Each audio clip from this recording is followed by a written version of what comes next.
Hello दोस्तों, toppers cos academy के YouTube channel में आपका स्वागत है। मैं तिलक शर्मा। तो लास्ट क्लासेस में हम लोगों ने डाइस पासे के कॉन्सेप्ट को कवर किया था। इसी के साथ साथ हमने क्लोज डाइस के क्वेश्चंस भी देखे थे कि किस किस तरह के क्वेश्चंस डाइस से पूछे गए हैं या पूछे जा सकते हैं। तो आज की क्लास में हम लोग डाइस के रिमेनिंग पार्ट को कवर करेंगे, जो कि क्या है, खुला पासा। तो ओपन डाइस को लेकर किस तरह के क्वेश्चंस आपके एग्जाम में पूछे गए हैं या फिर आगे पूछे जा सकते हैं, अगर हम लेवल को एक बढ़ा भी देंगे तो किस तरह के क्वेश्चन पूछे जा सकते हैं आपके एसएससी जीडी के एग्जाम में या आरआरबी एनटीपीसी के एग्जाम में। तो उन्हीं को आज की क्लास में हम लोग डिस्कस करेंगे। तो सबसे पहले सभी लोग वीडियो को लाइक करेंगे और अपने दोस्तों तक जरूर पहुंचाइए। अगर आपको वीडियो पसंद आए तो आप इसमें कमेंट करके भी आप जरूर बताइए कि आपके कितने क्वेश्चन ऐसे थे जो कि इस वीडियो से आपके सही हुए। तो चलिए आज की क्लास स्टार्ट करते हैं क्वेश्चंस के साथ। तो अगर हम बात करें ओपन डाइस की, तो खुला हुआ पासा जो रहेगा उसको लेकर क्वेश्चन आपके सिंपल वे में पूछे जाते हैं, लेकिन कभी कभी इनमें कुछ ट्विस्ट एंड टर्न्स दे दिए जाते हैं जिसके चलते बच्चे हो जाते हैं कंफ्यूज। तो उन्हीं कंफ्यूजन को आज की इस क्लास में हम लोग दूर करने वाले हैं। तो आते हैं पहले क्वेश्चन की तरफ। पहले क्वेश्चन में ये ओपन डाइस आपका दिया है।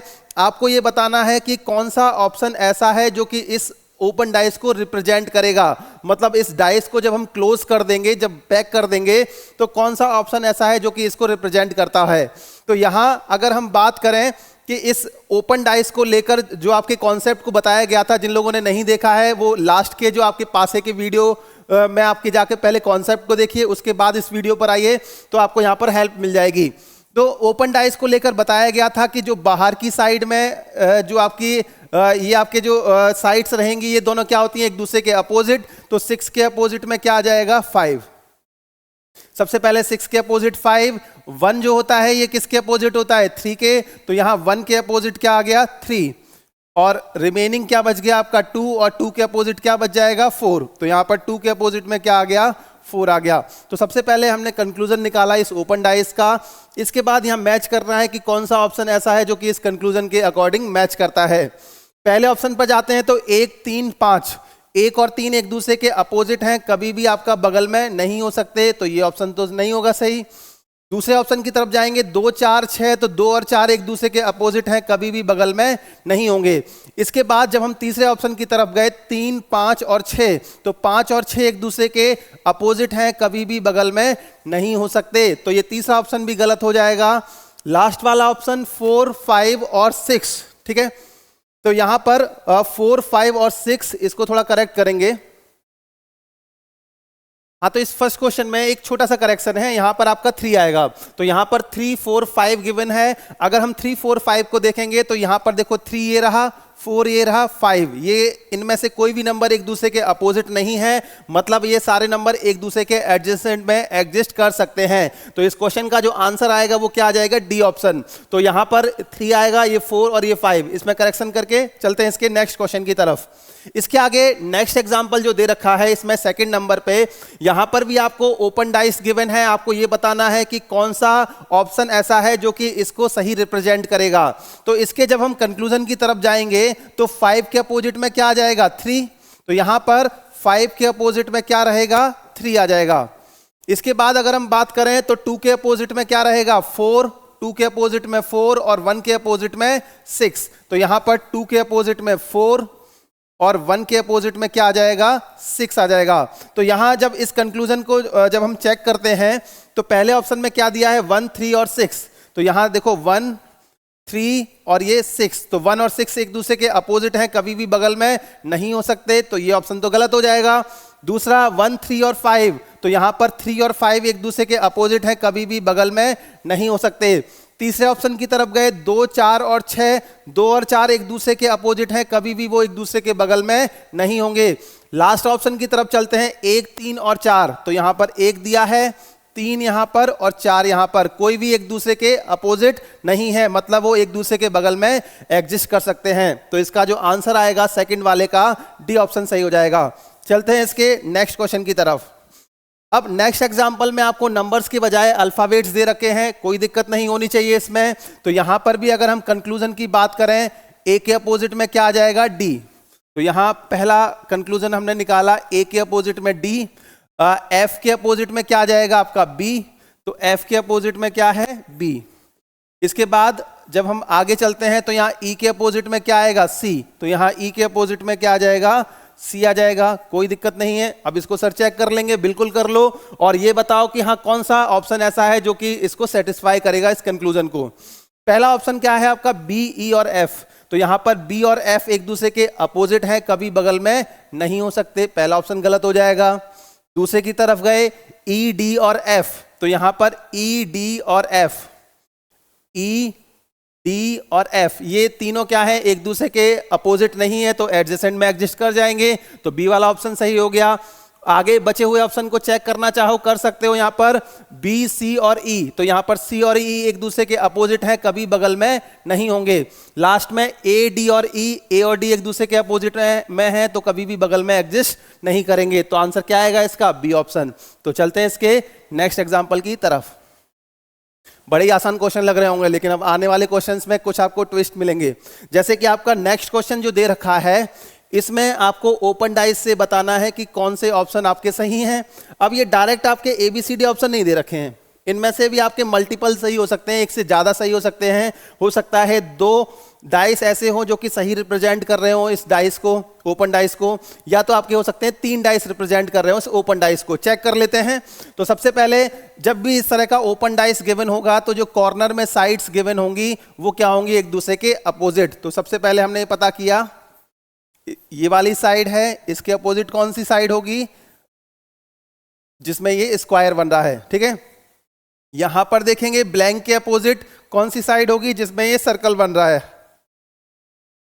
ब्लैंक के अपोजिट में कौन सी साइड है, जहां पर आपका ये सर्कल आपका बना है, जो कि आपका आधा क्या है, ये कलर्ड है, ठीक है। इसके बाद जो सेंटर पे साइड है ब्लैंक, ये इस वाले डॉट के अपोजिट होगी, तो यहां पर सेंटर पे साइड जो है आपका ब्लैंक, ये किसके अपोजिट होगी, इस डॉट के।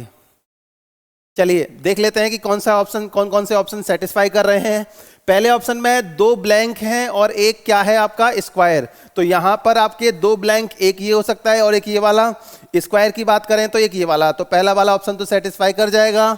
चलते हैं इसके दूसरे ऑप्शन की तरफ। एक आपका दे रखा है स्क्वायर और ये लाइनिंग, स्क्वायर और लाइनिंग हमेशा एक दूसरे के अपोजिट हैं, तो कभी भी बगल में एग्जिस्ट नहीं करेंगे, तो ये गलत हो जाएगा। तीसरे ऑप्शन की तरफ चलें तो यहां पर एक तो स्क्वायर दे रखा है ये वाला, दूसरा आपका ये सर्कल जो कि सेमी आपका क्या है, कलर्ड है। इसके बाद एक ब्लैंक दे रखा है, तो ब्लैंक देखो ये भी हो सकता है और ये भी हो सकता है, हमें इसमें पॉसिबिलिटी मान के चलनी है कि ब्लैंक आपका ये वाला गिवन है, मतलब आपका ये तीसरा वाला भी क्या कर जाएगा, सेटिस्फाई कर जाएगा। इसको गलत मत कर देना, गलत कर दोगे तो यहां पर आपके जो आंसर है वो आपका एकदम गलत आएगा। इसके बाद जब हम चौथे ऑप्शन की तरफ गए तो यहां पर ये लाइनिंग और ये स्क्वायर ये अपोजिट हैं, तो कभी भी एक दूसरे के बगल में नहीं एग्जिस्ट करेंगे, तो इसका जो आंसर आएगा वो क्या आएगा, केवल 1 और 3, केवल 1 और 3। कौन सा ऑप्शन है आपका, सी ऑप्शन। तो इस क्वेश्चन का जो आंसर आएगा वो सी ऑप्शन सही हो जाएगा। तो बहुत ध्यान से करना है इन क्वेश्चंस को। इस तरह के जब भी क्वेश्चन आते हैं जिसमें मल्टीपल डाइस जो है वो ओपन डाइस को अगर रिप्रेजेंट करें, तो वहां पर आपको ये ध्यान रखना है कि एग्जैक्टली जो कंडीशंस गिवन है वो आपका कहाँ कहाँ सेटिस्फाई कर रही हैं। चलते हैं इसके अगले क्वेश्चन की तरफ। नेक्स्ट क्वेश्चन भी आपका कुछ इसी तरह का है। यहां पर भी अगर देखोगे तो ये वाला ब्लैंक दूसरे वाले ब्लैंक के अपोजिट होगा, पॉसिबिलिटी यहां पर लेनी होगी, अगर चांसेस हैं अगर किसी के भी सही होने के तो वो उसके अपोजिट हो जाएगा। इसके बाद अगर हम बात करें ये वाला ब्लैंक ये इस ट्राइंगल के अपोजिट होगा, तो यहां पर ये ब्लैंक है ये किसके अपोजिट है, इस ट्राइंगल के। आगे चलेंगे तो सेंटर पे आपको एक सर्कल दिखाई दे रहा है, ये किसके अपोजिट है, इस स्क्वायर के। तो सेंटर पे आपका जो सर्कल है ये किसके अपोजिट है, स्क्वायर के, कुछ इस तरीके से ये, ठीक है। तो कंक्लूजन हमने निकाल लिया। अब मैच करते हैं कि कौन कौन से आपके डाइस ऐसे हैं जो कि इस कंक्लूजन को सेटिस्फाई करेंगे। पहले में देखेंगे तो सर्कल, ये आपका स्क्वायर और ट्राइंगल, सर्कल ये आपका स्क्वायर, सर्कल और स्क्वायर एक दूसरे के अपोजिट हैं, तो कभी भी बगल में नहीं होंगे, तो ये वाला तो आपका पहला ऑप्शन गलत हो गया साफ साफ। दूसरे में जाएंगे तो यहां पर भी सर्कल और स्क्वायर दे रखा है, तो ये भी आपका गलत हो गया, तो पहले 2 तो गलत ही हो गए। इसके बाद जब हम आगे गए तीसरे की तरफ 2 ब्लैंक हैं और एक स्क्वायर है, तो 2 ब्लैंक आपका, एक तो ये वाला चलो हमने मान लिया और एक ये मान लिया। अब कहोगे सर आप ये दोनों ब्लैंक क्यों नहीं माने, तो आपको यहाँ पर पॉसिबिलिटी लेनी है कि हाँ सही होने की पॉसिबिलिटी है या नहीं है। तो एक ब्लैंक हमने इसको ले लिया, एक इसको कंसीडर कर लिया। और एक आपका स्क्वायर ही हो गया। तो ये तीसरा वाला जो ऑप्शन है ये सेटिस्फाई कर जाएगा। चौथे की तरफ गए तो यहां पर क्या है, एक सर्कल, ट्राइंगल और ब्लैंक। सर्कल, ट्राइंगल और ब्लैंक हमने इसको मान लिया। अब कहोगे सर इसको क्यों नहीं माना, पॉसिबिलिटी लेके चलनी है। तो यहां पर जो चौथा वाला जो ये आपका डाइस है ये भी सेटिस्फाई कर जाएगा। तो आंसर क्या आएगा आपका, केवल 3 और 4। तो डी ऑप्शन यहां पर सही हो जाएगा, केवल 3 और 4 सेटिस्फाई करेंगे इसकी कंडीशंस को ओपन डाइस की हो। चलते हैं अगले क्वेश्चन की तरफ। क्वेश्चन नंबर 6 में आपको कुछ नंबर्स दे रखे हैं और कुछ शेप्स दे रखी हैं। यहां पर अगर आप देखोगे तो 5 के अपोजिट में क्या आएगा, 4। इसके बाद जो आपका सर्कल बना हुआ है इसके अपोजिट में क्या आ जाएगा, 1। और यहां पर जो स्क्वायर बना है इसके अपोजिट में क्या आ जाएगा, जो ब्लैंक वाली साइड है। देखो इस तरीके से, ठीक है। ये तो आपका सिंपल सा क्वेश्चन है। अभी कितना सिंपल है ये ऑप्शन से ही पता लगेगा, ठीक है। अब इसमें भी आपको वही चेक करना है, लेकिन साथ में एक कंडीशन दे रखी है। कई बच्चे क्या होता है इस कंडीशन को नहीं पढ़ते हैं और सिंपल पिछले वाले क्वेश्चन की तरह सॉल्व कर देते हैं। इसको ध्यान से पढ़ो पहले। दिए हुए घन में से कौन सा घन खुले हुए घन से नहीं बनाया जा सकता। तो यहां पर ये आपका दिया है नहीं बनाया जा सकता, मतलब 3 विकल्प ऐसे होंगे जो कि बनाए जा सकते हैं, एक ऐसा है जो कि नहीं बनाया जा सकता, वो पहचानना है। तो पहले अगर हम पहले ऑप्शन की बात करें तो ये सर्कल और ये स्क्वायर और 4। तो यहां पर देखो सर्कल, स्क्वायर और 4, तो ये वाला तो आपका पहला वाला बनाया जा सकता है। आगे हम दूसरे वाले ऑप्शन में बात करें तो सर्कल, स्क्वायर और 5। सर्कल, स्क्वायर और 5 मतलब ये भी बनाया जा सकता है। तीसरे ऑप्शन में सर्कल, 1 और 5। सर्कल और 1 ये एक दूसरे के अपोजिट हैं तो कभी भी बगल में एग्जिस्ट नहीं करेंगे, मतलब सी वाला जो विकल्प ऐसा है जो कि फॉर्म नहीं कर सकते। डी वाले को भी चेक कर लेते हैं।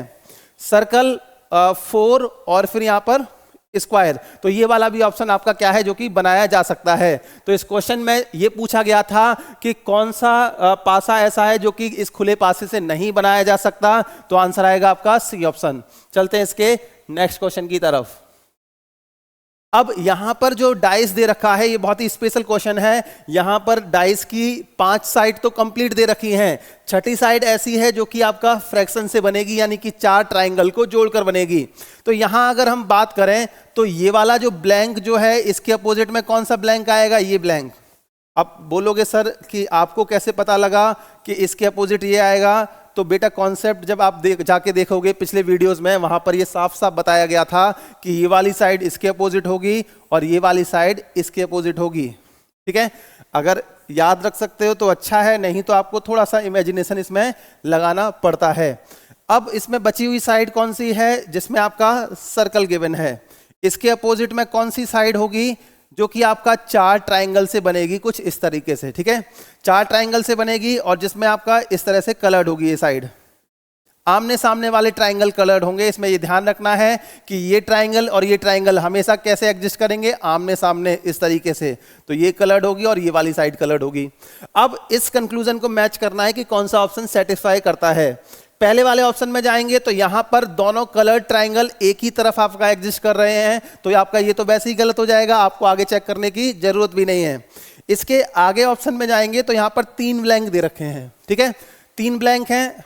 कई बच्चे सोच रहे होंगे कि सर भूल गए इसमें कुछ लिखना। सर भूले नहीं है इसमें, क्योंकि यहां पर आपके ब्लैंक वाले साइड्स भी एग्जिस्ट कर रहे हैं, इसीलिए आपका ये तीनों ब्लैंक दे रखे हैं। तो एक ब्लैंक अगर इसको मान लिया, एक ब्लैंक इसको मान लिया, तो तीसरे के लिए आपको या तो इसको लेना पड़ेगा या तो इसको।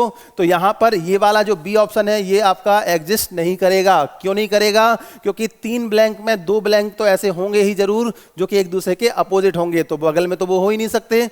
इसके बाद सी वाले ऑप्शन पर चलते हैं। तो इसमें एक सर्कल है और ट्राइंगल जो कि आपका अपोजिट है एक दूसरे के। तो ये तो आपका ट्राइंगल तो सही से बने हैं, लेकिन सर्कल और ट्राइंगल जो हैं ये आपका एक दूसरे के अपोजिट एग्जिस्ट कर रहे हैं, तो बगल में कभी भी एग्जिस्ट नहीं करेंगे। और लास्ट वाले ऑप्शन में जाओगे तो एक सर्कल, एक ये ब्लैंक ले लिया हमने और एक ये वाला ब्लैंक ले लिया, या तो ये वाला ले लिया कोई भी। तो यहां पर तीनों साइड क्या है, एक दूसरे के बगल में एग्जिस्ट कर जाएंगी। तो ऑप्शन जो आपका सही रहेगा वो कौन सा सही रहेगा? D option. तो 7th का आंसर क्या आ जाएगा? D option. सबसे लास्ट क्वेश्चन की तरफ चलेंगे और यहां पर आप अगर देखोगे कि टोटल 5 साइड दे रखी है, 1 2 3 4 5। अब छठी साइड कहाँ गई? पिछले वाले क्वेश्चन में तो चलो फ्रैक्शन की फॉर्म में दे भी रखी थी। तो आपको यहां पर ध्यान से देखना है कि ये जो आपका रेक्टेंगल बन रहा है, ये 2 रेक्टेंगल मिलके आपका इस तरीके से एक साइड आपका बनाएंगे। तो यहां सबसे पहले हम देखें तो एक ब्लैंक के अपोजिट क्या आ जाएगा? दूसरा वाला ब्लैंक आ जाएगा इस तरीके से। दूसरा, इस ब्लैंक के अपोजिट में क्या आ जाएगा? इक्वल का साइन। ब्लैंक के अपोजिट में क्या आ जाएगा? इक्वल का साइन इस तरीके से। तीसरा जो आपका सबसे सेंटर पे बना हुआ है स्क्वायर, इसके अपोजिट क्या आ जाएगा? वो साइड जो कि 2 रेक्टेंगल से बनेगी, एक पर माइनस होगा और एक पर डॉट होगा। ये वाली आपकी 2 साइड, इनको मिलाकर एक आपका छठी साइड बन जाएगी। अब यहां पर मैच करना है कि कौन सा ऑप्शन ऐसा है जो कि सेटिस्फाई कर रहा है और एक से ज्यादा भी आंसर सही हो सकते हैं। सबसे पहले क्वेश्चन की तरफ चलें तो इक्वल वाली साइड ये रही, 2 वाली ये साइड आपका, ये आपका साइड ये रही, और ब्लैंक वाली साइड अगर हम देखेंगे तो ये भी हो सकती है, ये भी हो सकती है। हमें पॉसिबिलिटी लेनी है, तो यहां पर पहला वाला ऑप्शन तो सेटिस्फाई कर गया। दूसरे वाले की तरफ गए, 3 ब्लैंक दे रखे थे, एक तो चलो इसको ले लिया, दूसरा इसको ले लिया, तीसरा इसको लेना पड़ेगा, जबकि ये दोनों क्या है? एक दूसरे के अपोजिट। तो ये वाला ऑप्शन भी आपका एग्जिस्ट नहीं करेगा। इसके तीसरे ऑप्शन की तरफ जाएंगे तो एक में आपका इक्वल दे रखा है, एक में आपका स्क्वायर दे रखा है, और एक दे रखा है ब्लैंक हमने इसको मान लिया, तो ये तीसरा वाला ऑप्शन भी सेटिस्फाई कर जाएगा। फोर्थ वाले की तरफ जाएंगे तो स्क्वायर दे रखा है और 2 ब्लैंक हैं, एक इसको कंसीडर कर लो और एक इसको कर लो, तो ये वाला भी ऑप्शन आपका सेटिस्फाई हो जाएगा। तो इसका आंसर क्या आएगा? केवल 1 3 और 4। कौन सा ऑप्शन है आपका? B option. तो 8th वाले क्वेश्चन का आंसर आएगा बी ऑप्शन। तो लास्ट के जो 4 क्वेश्चन हम लोगों ने किए, ये बहुत ही स्पेशल क्वेश्चन थे। अगर आपसे क्वेश्चन थोड़ा सा टफ लेवल में पूछेगा तो यही आपके क्वेश्चन पूछे जाते हैं। स्टूडेंट एग्जाम टाइम में इनको लेकर कंफ्यूज हो जाते हैं और उनको समझ में नहीं आता कि इनको डायरेक्टली आपका कैसे किया जाए। तो आपको कॉन्सेप्ट इसका पहले देखना है, उसके बाद इस वीडियो पर आप सारे क्वेश्चन को अटेम्प्ट करके ये जरूर बताइए कि आपके टोटल कितने क्वेश्चन सही हुए। मिलते हैं इसके नेक्स्ट वीडियो में। आज के लिए इतना ही। Thank you so much.